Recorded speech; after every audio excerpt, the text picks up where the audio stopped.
Bets हैं। The earth means होता है जमीन का एक टुकड़ा या पृथ्वी की कीमत। इस अध्याय में पृथ्वी के महत्व के बारे में बताया गया है कि जमीन का क्या महत्व है, क्या अहमियत है। इसमें एक बटाईदार किसान है जो क्या कहते हैं बटैया लेके खेती करता है और उसका एक बेटा है जिसका नाम बेंजी है। उसी पर आधारित ये कहानी दिया गया है। एच.ई. बेट्स 1905 से 1974। एच.ई. बेट्स का जन्म 1905 में हुआ था, उनकी मृत्यु 1974 में हुई थी। Born at Northampton in central England. उनका जन्म नॉर्थहैम्पटन सेंट्रल इंग्लैंड में हुआ था। Was well acquainted with the English countryside. वह अंग्रेजी से और अपने देशवासियों से बहुत प्रभावित थे। Specially the peasants who lived there. और खास करके वहाँ के किसानों से बहुत प्रभावित थे जो वहाँ इंग्लैंड में रहा करते थे। A well known short story writer. तो वह एक जाने माने हस्ती थे जो एक छोटा लघु कथा लेखक थे, छोटा कहानी लिखते थे। He worked for some time as journalist. वह कुछ समय के लिए एक जर्नलिस्ट के रूप में भी कार्य किए। His first novel was published when he was only 21 years old. ये क्वेश्चन ऑब्जेक्टिव पूछता है when his first novel was published या when H E. Bates first novel was published. H E. Bates first novel was published when he was 21 years old, जो 21 वर्ष के थे। He wrote many short stories about airman. वो बहुत सारी छोटी कहानियां लिखे किसके प्रति, तो एयरमैन के बारे में। ये भी ऑब्जेक्टिव बन सकता है question. He wrote many short stories about him. Option airman रहता है तो उसमें टिक लगाइएगा। And their adventures. और उसी एयरफोर्स के जो जवान होते हैं उनके खोजी पूर्ण प्रवृत्ति, उनकी जो एडवेंचरस गुण होते हैं, जो दुश्मनों को हराने की जो प्रवृत्ति होती है, फाइटिंग की कला होती है इत्यादि के बारे में शोध करके उसमें हम लिखते हैं। On his experiences in the royal air force. वह भी एयरफोर्स में थे, वो अपना अनुभव और पूरा एयरफोर्स के अनुभव को कविता के रूप में, कहानी के रूप में व्यक्त किए हैं। His important words include Fair stood the wind for France। उनकी कुछ महत्वपूर्ण लेखनी है जिसके अंतर्गत Fair stood the wind for France है जिसकी रचना 1944 में किए थे। उसके द पर्पल प्लेन है जिसकी रचना वो 1947 में किए थे। उसके द जैकारांडा ट्री है जिसका रचना वो 1949 में किए थे। उसके द स्कारलेट स्वॉर्ड जिसकी रचना 1951 में किए थे। And the darling birds of May इसकी रचना 1958 में किए थे। The present story short story the earth set in the English countryside. यह पूर्णतः अंग्रेज अर्थात इंग्लैंड की भूमि के बारे में, वहाँ के लोगों के बारे में बताया गया है। Is about a farmer Johnson. इसमें एक किसान जॉनसन के बारे में बताया गया है। हिज सन बेंजी, उसके जॉनसन के बेटे का नाम बेंजी था, उसके बारे में बताया गया। Who appears to be simple minded person, जिसके बारे में यह बताएगा कि वह एक साधारण बुद्धि वाला लड़का है। कौन?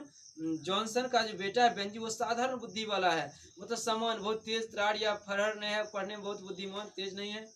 The story very well depicts the laziness of the presents parents and growing selfishness and cunningness of their simple minded son. यह कहानी आलस्य को दिखाता है कि लोग कैसे आलस्य दिखाते हैं। आजकल के गार्जियन की आलस्यता को दिखाया गया है और गार्जियन के बढ़ते उस स्वार्थ, उनका प्रभाव, प्रेशर इत्यादि को दिखाया गया है। और बच्चे का स्वार्थ, सेल्फिशनेस के बारे में बताया है कि बच्चा जब अपने पैर पर खड़ा हो जाता है तो अपने माता पिता को किस प्रकार भूल जाता है। एंड कनिंगनेस मीन्स धूर्तता, और बेटे के द्वारा किया गई धूर्तता के बारे में बताया गया है। क्योंकि बेटा जब पिताजी अपने सारी जमीन जायदाद बेटे के नाम कर देते हैं, सारा रुपया उसके नाम पर ट्रांसफर कर देते हैं, बैंक उसके नाम से खाता खोल देते हैं, उसके कुछ ही दिनों बाद अपने माँ और बेटे को इस कहानी के द्वारा बताया गया कि बेंजी जो है जॉनसन को एक मुर्गी फार्म वाला ठेला पर बैठा के घर से भगा देता है, शहर से बाहर जाके छोड़ आता है। इसमें बताया गया है कि son who finally drives them away from their home, जिसे वो अंततः अपने माता पिता घर से दूर ले जाकर बाहर कहीं छोड़ देता है। अब हम कहानी की ओर बढ़ते हैं। इसको ध्यान से एक पंक्ति मिलाएं और आप लोग ध्यान सुने, और जो भी ऑब्जेक्टिव बनेगा उसे कृपया नोट करते जाएं। द अर्थ मतलब पृथ्वी, जमीन का एक टुकड़ा। All that the Johnsons had was the earth. Johnson के पास जो कुछ भी था वह एक छोटा सा जमीन का टुकड़ा था मात्र। Very often in seemed as if it were all they had ever had। उनके पास अक्सर, उन्हें ये अक्सर प्रतीत होता था कि मानो उनके पास जो कुछ भी था वह वही था जो हमेशा उसके पास रहता था, वो उसका जमीन का टुकड़ा था, जब वो खेती करते थे और अपने घर को उसी से चलाते थे। इट वॉज ट्रू, यह सत्य था कि that they also had position poisonous plough. तो यह बात भी सच था कि उनके पास संपत्ति बहुत ज्यादा नहीं था, संपत्ति के रूप में मात्र थोड़ा बहुत चीज था। वो कैसे क्या था? प्लाउथ। प्लाउथ मीन्स क्या होता है? एक हल। प्लाउथ मीन्स हल होता है। उनके पास एक हल था। अ टू व्हीकल्ड कार्ट, और दो पहिए की गाड़ी थी। और क्या था? टूल्स, और कुछ सामान थे, उपकरण। टूल्स में तो उपकरण होता है, छेनी, हथौड़ा या कोई चीज जिससे खेती किया जाता है। इससे हो गया हसुआ, कुदाल, खुरपी, ये सब टूल्स हो गया। कुछ टूल्स थे। और क्या थे? More which slowly drenched the plough and the cart about their rough and toad acre plot, जिससे वो अपनी खेती करते थे। एक हड्डी निकली हुई भूरी घोड़ी थी, भूरे रंग की घोड़ी रखे हुए थे, जो धीरे धीरे धीरे हल हल गाड़ी खरीदे और फिर उसी से अपना जीविकोपार्जन करते थे। उनके पास कितना था? वर्ड यूजलेस, लेकिन कुछ चीजें थी, जमीन थी थोड़ी बहुत, लेकिन जो कि ज्यादा उपयोगी नहीं थी। उनके पास 1 एकड़ जमीन था, सॉरी 4 एकड़ जमीन था। It was true that they also had a son, यह भी सच था कि उनके पास एक बेटे भी थे, उन्हें एक बेटा भी था। The Johnsons son was named Benjy, Johnson के बेटे के नाम क्या था? यह ऑब्जेक्टिव में पूछता है। Who was the son of Johnson? तो बेंजी। अगर क्वेश्चन टर्न कर देगा, what is the name of father of Benji, तो हो जाएगा जॉनसन। तो बेंजी के पिताजी के नाम क्या था? Johnson. And it was more than 30 years since they had surrendered to the idea, जिस विचार के साथ वो सरेंडेड मतलब आत्मसमर्पण कर दिया था। सरेंडेड मीन्स क्या था? आत्मसमर्पण कर देना, पूर्ण रूप से अपने आप को डिवोटेड कर देना। वह 30 साल से अधिक का समय गुजार चुके थे जब से उसने सरेंडेड कर दिए थे। क्या चीज? The idea that he has note right, उनके पास जो सोच था आगे की, वह उनकी जो मानसिक विचारधारा थी, राइट इन हिज हेड, उनके दिमाग में जो कुछ विचार था वो सब छोड़ चुके थे। वो सब कुछ अपने बेटे को देने के लिए तैयार थे। It was not that he was insane, ऐसा नहीं था कि वो पागल थे। इमे केवल इंसान में होता पागल। इम्बेसिल, IMBECIL, इम्बेसिल में होता है मूर्ख व्यक्ति। ऐसा नहीं था कि वो मूर्ख व्यक्ति थे या पागल थे जिससे वो अपने सारी जमीन जायदाद, सारे रुपये पैसे अपने बेटे के नाम कर दिए थे, बल्कि उन्हें अपने बेटे के प्रति समर्पण की भावना थी। एक ही बेटा है तो किसे दें, सब चीज उसके नाम कर दिए।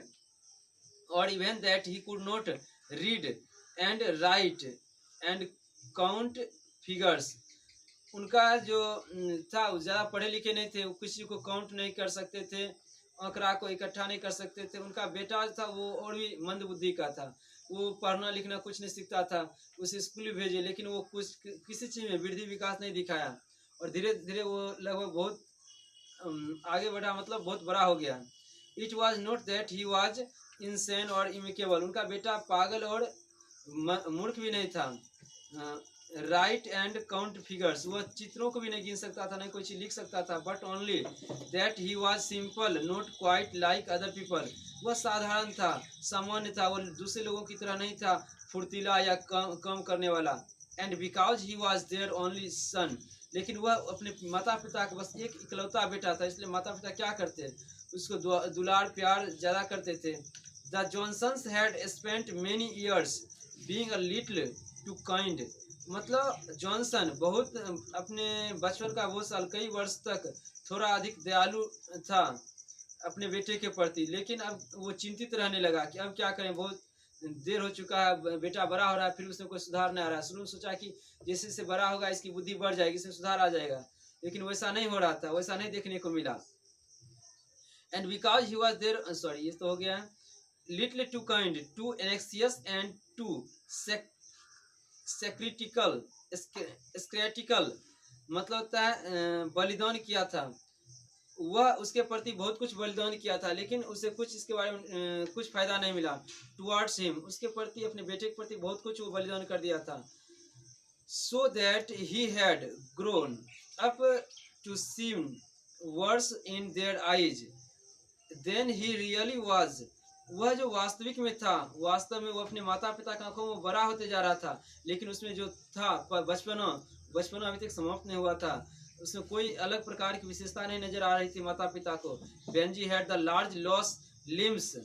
बेंजी बहुत ढीले अंग था, लार्ज लॉस लिम्स था, ढीले अंग का था। ऐसा लगता है जैसे माइंड का कोई स्क्रू या कोई नस या कोई चीज ढीला हो गया है, या बहुत तेज नहीं है, मतलब मानसिक रूप से वो कुछ ग्रसित है मानसिक रोग से।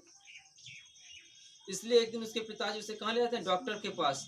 And all sorry simple hearted man as well as a simple minded man, his eyes were blue and all day long he had to a simple simple on his face.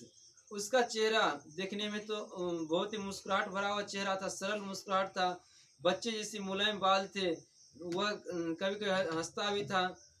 But somewhere behind the blue eyes, लेकिन कहीं कहीं इस blue eyes के पीछे उसकी साधारणता भी झलक जाती थी। कई साधारण साधारण बातें बोल देता था, जिससे वो लगता था कि अपने एज के अनुसार वो परिपक्व नहीं है, उम्र के अनुसार उसके अंदर बुद्धि नहीं आई है अभी तक। His simplicity seemed gradually to have become a kind of cunning. उसकी जो साधारणता थी धीरे धीरे मक्कारी में बदल रही थी, ऐसा प्रतीत हो रहा था। उसकी जो सादगी थी वो धीरे धीरे मक्कारी में बदल रही थी। It was more than 30 years since the Johnsons realizing that he was not quite like others.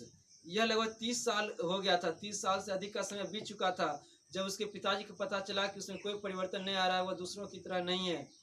Had taken Benjy to doctor, तब 30 साल के बाद उसके पिताजी उसे कहाँ ले गए, डॉक्टर के पास। यहाँ भी ऑब्जेक्टिव पूछा जा सकता है। तो when what was the age when he his father took him away to the doctor, कितना उम्र था जब उसके पिताजी उसे डॉक्टर के पास ले गए थे। 30 वर्ष की एज था। तो it was more than 30 years since the Johnsons realising that he was not quite like, जब उसके पिताजी को यह महसूस हुआ, जान पड़ा कि या समझ में आया कि वह दूसरे लोगों की तरह नहीं है, तब उसे कहाँ ले गए, डॉक्टर के पास ले गए। दिस डॉक्टर हैड परस्यूडेड देम, यह डॉक्टर उन लोगों को परस्यूडेड किया। परस्यूडेड मीन्स आश्वस्त करना, आश्वासन दिलाया कि ये ठीक हो जाएगा। Then he needed interested that would strengthen his mind, वह बोले इसके मस्तिष्क को आवश्यकता है कुछ अलग कामों में व्यस्त करने की। It would be good if they gave him something to do, कहते हैं अगर इसे कुछ करने के लिए दे दिया जाए तो यह इसके लिए अच्छा रहेगा। ये पढ़ने में मन नहीं लगेगा, इसका पढ़ने में मन नहीं है, इसको वैसा चीज में लगाइए जिसमें इसका मन लगे, जिस काम करने में इसे मन लगे।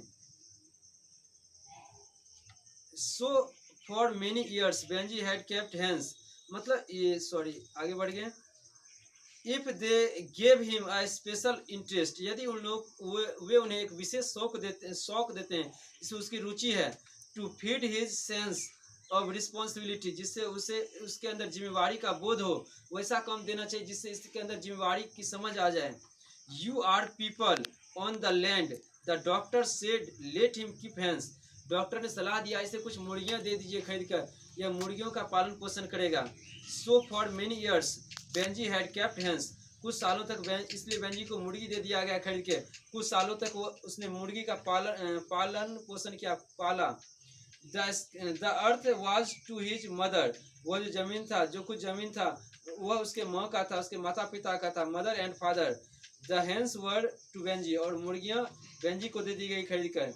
दे were almost all he had when he came from school, cut off by his simplicity, जब वो स्कूल से घूम टहल के पढ़ के कुछ आता, आराम से बढ़ जाता, कुछ काटता, आराम से सिंपल सादगी के साथ बैठ के सिंपलिसिटी के साथ कुछ कट ऑफ करता।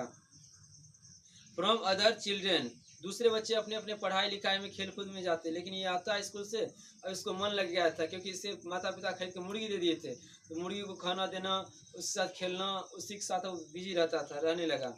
Benji went straight home to his hens, वो आता दौड़ के फिर मुर्गी के पास पहुंच जाता स्कूल से आने के बाद। Which he kept in a wire coop, wire coop में मुर्गी के रखने वाला छोटा जाल होता है, एक पिंजरा टाइप, उसी में मुर्गी को रखता था वायर कूप में। That his father had made, जो उसके पिताजी उसे बना के दिए थे मुर्गी form. At the back of the house, उस घर के पीछे। एट फर्स्ट ही केप्ट 10 और अ डजन हेन्स, जिस घर में छोटे से मुर्गा का जो घर बनाया था वायर क्रूप। तो what is the name of the home of the hens, तो वायर क्रूप कह सकते हैं। मुर्गी के घर का नाम क्या था? Wire coop. तो वो कितने मुर्गे पालता था? क्वेश्चन आता है, ये पूछा गया बहुत बार एग्जाम में कि Benji had how many hens at first time. शुरुआत में बेंजी के पास कितनी मुर्गियां थी? शुरू में मुर्गी की संख्या 10 से 12 था।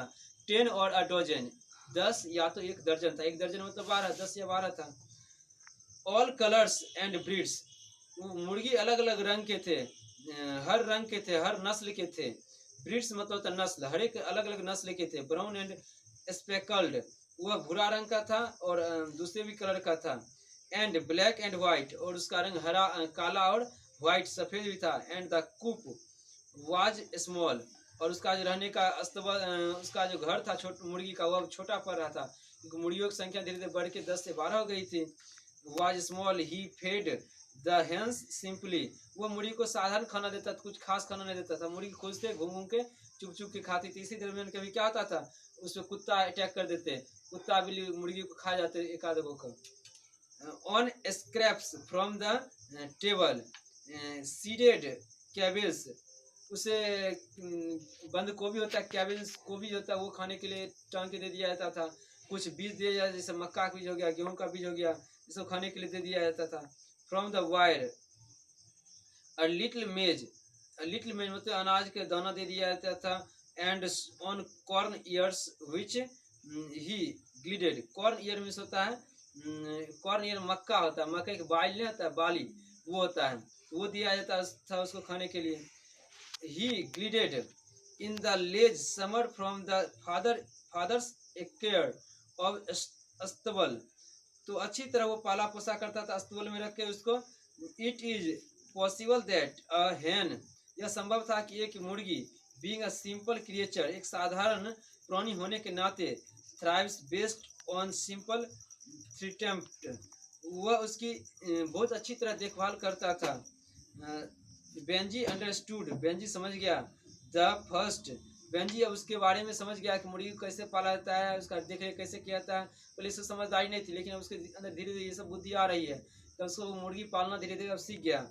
अबाउट अ hen, वो मुर्गियों के बारे में सीख गया। That it exists for the purpose, यही उसके आगे के भविष्य का उद्देश्य बन गया, पर्पस हो गया। और लेइंग एग्स, वह ये जान गया, यह पर्पस विचार आ गया कि मुर्गियाँ कैसे अंडे देती है, मुर्गियों को कैसे पाला जाता है, सब वो सीख गया। इन दोज डेज, उन दिनों, दिस सिंपल प्रोसेस, वह साधारणतः मतलब समान तरीके से मुर्गियाँ पालन करता था, लेकिन धीरे धीरे वो अपने उद्योग को बढ़ाते गया मुर्गी पालन को। नोट बिकम साइंटिफिक, वो उतना वैज्ञानिक तरीके से उसको नए पालन पोषण करता था, मुर्गी को बहुत ज़्यादा फायदा उसका वो सब ध्यान नहीं था, अधिकतर बिजनेस करना। Not had it become highly complicated, वह कुछ विज्ञान में रुचि नहीं थी क्योंकि उसके पास उतना रुपया नहीं था कि वह साइंटिफिक चीज़ जैसे इलेक्ट्रिसिटी, टायर, या क्या कहते हैं रेल या एरोप्लेन या कोई चीज़ के प्रति शोध करे या उसके बारे में वो खोजबीन करे, ऐसा कुछ उसके अंदर विचार नहीं था, नहीं उतना रुपया था, जो साधारणतः वह एक मुर्गी का पालन सिर्फ करता था। This simple process and not become scientific, not had it became highly complicated, क्योंकि ये सब उसके लिए थोड़ा मुश्किल सा काम था, ये सब उसके लिए थोड़ा असंभव था। And commercialised eggs were cheap, और उसको सब सस्ता था कि मुर्गियाँ पालना आसान था, चीप था, चीप में सस्ता होता है। हैंस मिस्टीरियस, वह मुर्गी रहस्यमयी ढंग से उसका पालन कर रहा था। पिक्ड न्यूरोसीमेंट, खाली जमीन पर मुर्गियाँ क्या करता था, दाना चुग के आराम से खा पी लिया करता था, उसे उसके लिए उतना सोचना नहीं पड़ता मुर्गी के लिए, इसलिए वह मुर्गी को ही पाला।